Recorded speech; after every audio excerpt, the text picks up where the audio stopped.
Yeah, hi. Good morning, good evening, everybody.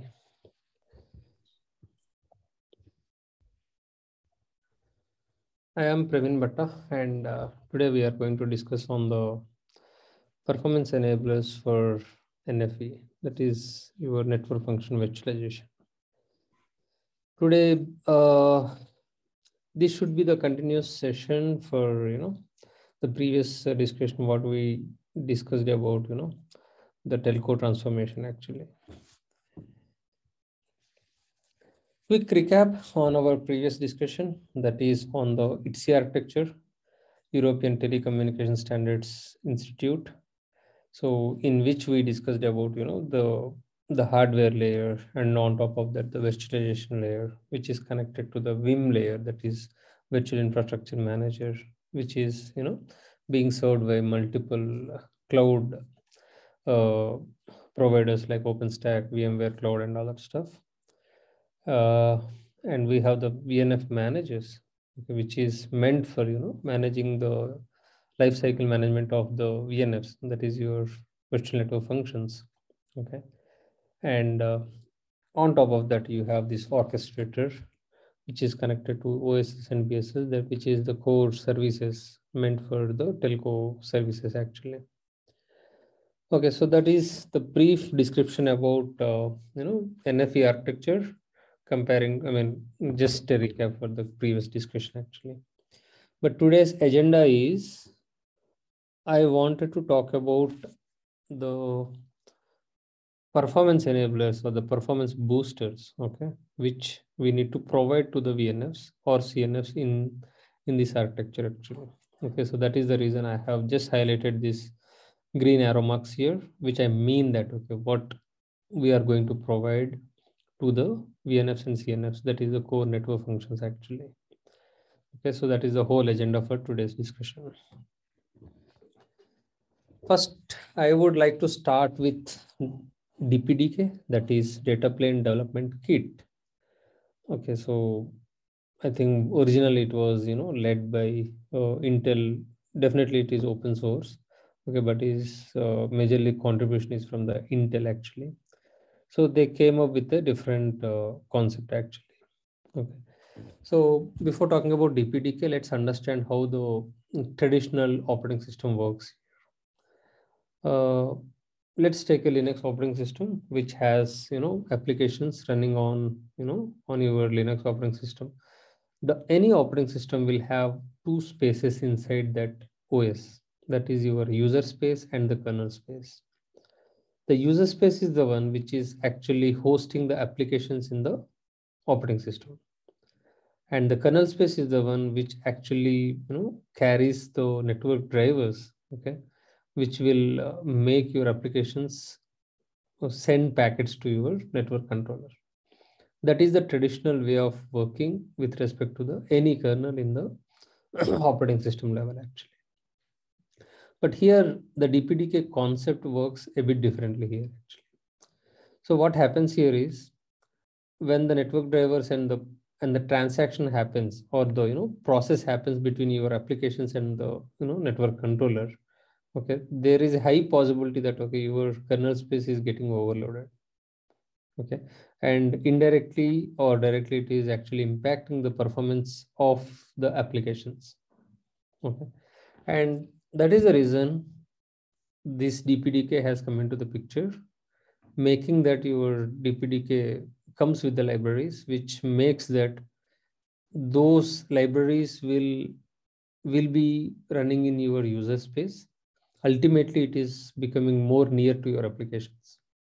Okay, and in a way, it is actually bypassing the kernel space, and these DPDK libraries will actually directly communicate to the network controller and send packets directly to the network controller without without interfering the kernel space. So in that way, it will improve the performance of the applications, and also it will reduce the burden on the kernel space actually. That is the whole concept of DPDK, which is doing a very good advantage, or bringing a lot of value to that particular performance which is needed in the network functions actually. Okay, so that is the concept of DPDK, and underneath we have this pole mode drivers, okay, which interact with the network adapters. And pole mode drivers is the one, okay, completes the transaction or the interaction between the NIC and the CPU, by reading and writing the descriptor of that particular packet actually. So that is technically, that is how it is happening with respect to the DPDK. Okay, good. So yeah, before getting into the next concept, so do you guys have any questions here? Feel free to ask me. Hey Praveen, so yeah. I have one quick question. So in reference to the, you just mentioned about this DPDK libraries, yeah, and you set the example for the Linux kernel. So I'm assuming that it's not just limited to Linux. I guess you can still leverage the Windows operating system, because library must be compatible or maybe exposed for Windows platform as well, right? Yeah, very good question, Kinshuk, actually. But yeah, let me be honest. I did not, worked on the, Windows part actually. But yes, I mean, the VNFs, whatever I worked, right? So all those are Linux-based operating systems actually. So Photon OS and all that stuff. So yeah, so on the Windows part, I will cross-check, but it should support technically. Yes. Okay. Thanks. Yep. Thanks for asking. Yeah. Okay. Next concept, that is SRIO, single route IO virtualization. Okay. So this is before understanding this SRIO, I just wanted to give a brief description about the pass-through. Okay. I'm sure that most of us might have already aware of pass-through, the concept of pass-through. Like if you do not want to share the bandwidth, okay, of your NIC or of your adapter, to be precise, okay, and if you wanted to allocate the entire bandwidth of your network interface card or HBA to a particular virtual machine, right? So that time in your hypervisor level, you can pass through that particular PCI device to your virtual machine, so that it won't be shared with your virtual switch, and ultimately you are giving the 100% performance to your VM with respect to the NIC card actually. Okay, so that is the core concept of pass through, okay, in the hypervisor level. But now let's assume that there is a different requirement from the customer or the needs actually. Okay, let's assume that somebody says that I do not want to share my NIC card, or I do not want to share my PCI device with the virtual switch. That may be a standard virtual switch, or that can be a distributed virtual switch. But at the same time, I do not want to allocate the entire bandwidth of that PCI device to one single virtual machine. Okay, and I wanted to dedicatedly present that particular bandwidth in 4 different paths actually. Okay, for example, I'm taking it as 4 actually. Okay, so here what happens here is you have this PCI device here in this picture, that is PNIC. Okay, that technically we call it as physical function. Okay, and that is actually dedicated for your SRIO purpose. So in this, instead of allocating the entire NIC to a virtual machine, so we are going to divide that as the virtual functions actually. Okay. For example, if the PNIC is of 10 gig, when you make that as 2 virtual functions, then obviously it is going to make 5 gig and 5 gig. Okay. So in that way, the physical function, whatever you are going to provide, okay, to that virtual machine, okay, that dedicated path of 5 gig will be allocated to that virtual machine. And in this example, it is VNF C1.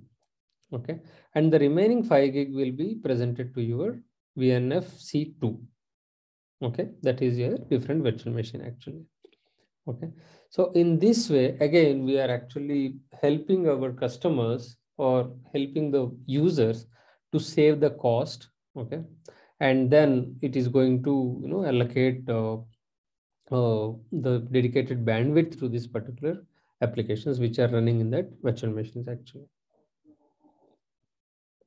Okay, so that is the advantage what we are going to get, and obviously our VNFs requires high bandwidth. Okay, so those kind of VNFs will be utilizing this SRIO. Okay, this is the second performance enabler. Yes. Yeah. So any questions here before getting into the next slide?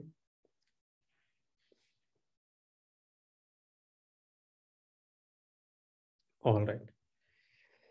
Good. So I'll come back to these performance enablers again. Okay, just to make sure that I'll give some examples. Okay, in which scenarios should we use what kind of performance enablers, just to make sure that you get into the right direction of understanding actually. Okay, good. So next couple of performance enablers is our huge pages.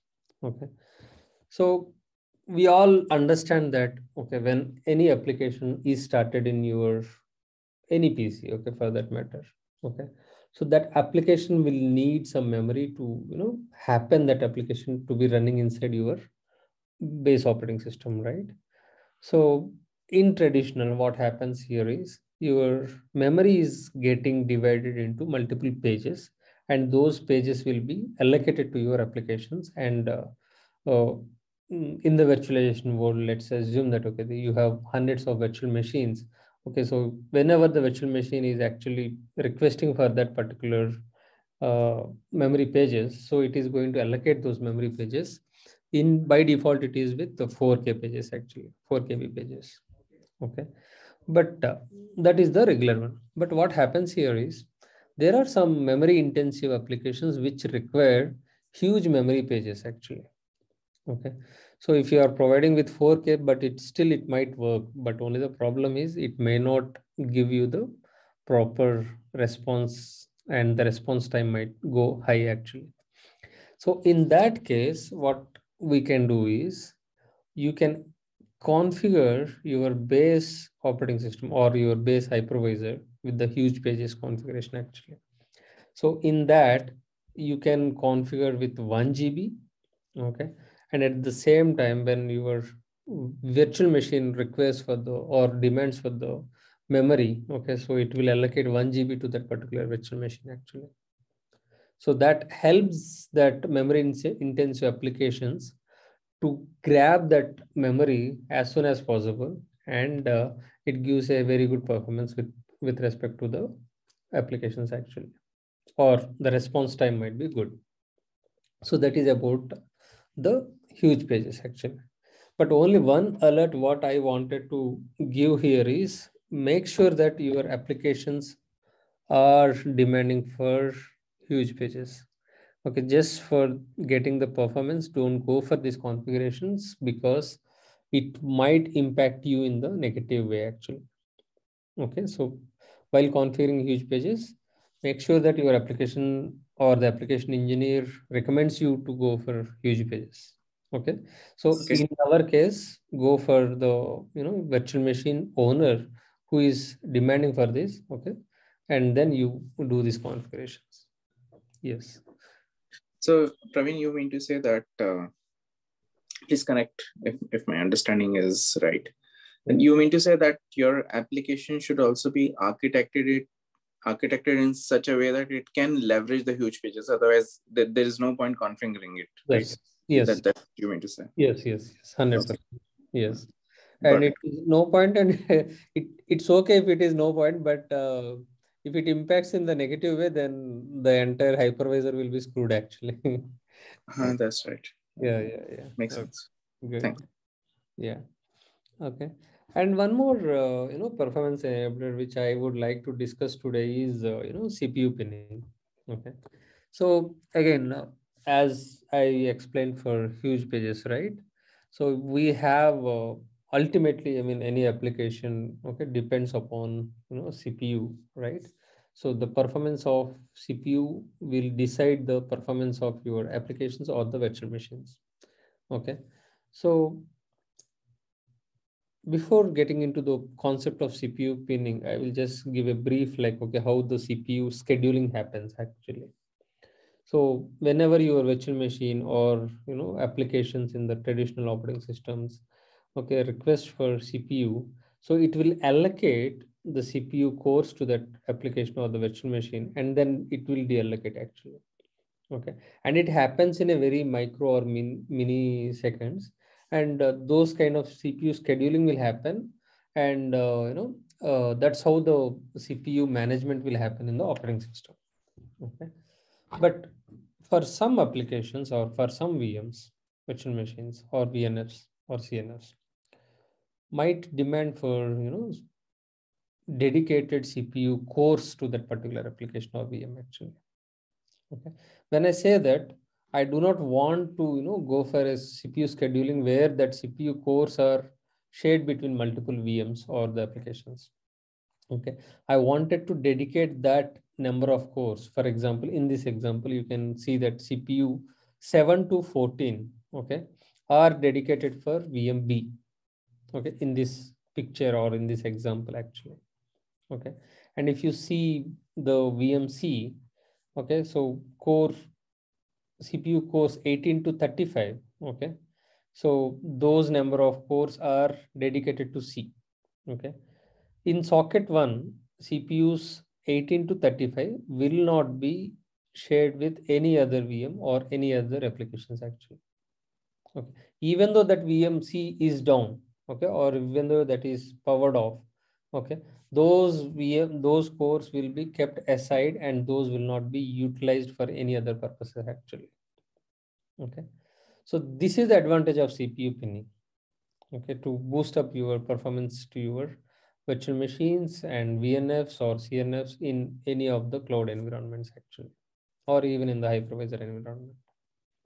Okay, so that is the core advantage. I mean, for any CPU intensive applications you can go for CPU pinning.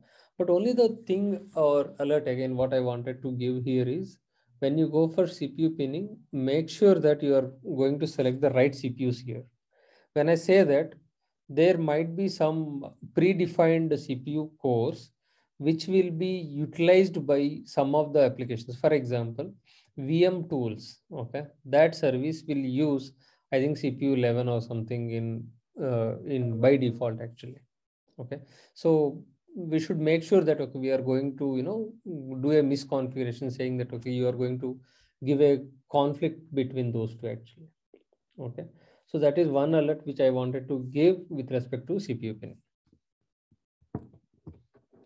Okay, so any questions, or I would like to give this 1.5 minute or 2 minutes for any more questions, then I will be very much happy to answer your questions.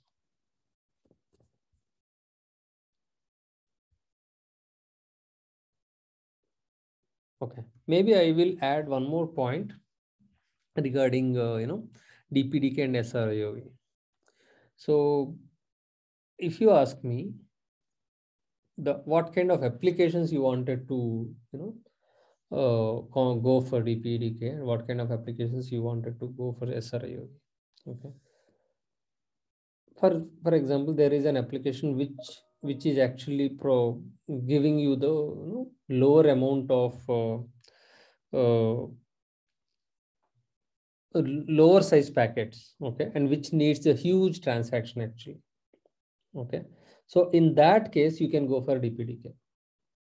Okay, so one of the example is, for example, NSX Edge node, okay, in VMware NSX, which is a SDN component. Okay, so that uses this DPDK, okay, to get a better performance. Whereas in SRIOV, for any packets which are huge in size, okay, you can go for SRIOV. Okay, so that is the best way of looking at these two performance enablers. Okay, and other things I already explained to you. Okay. Good. So, any more questions?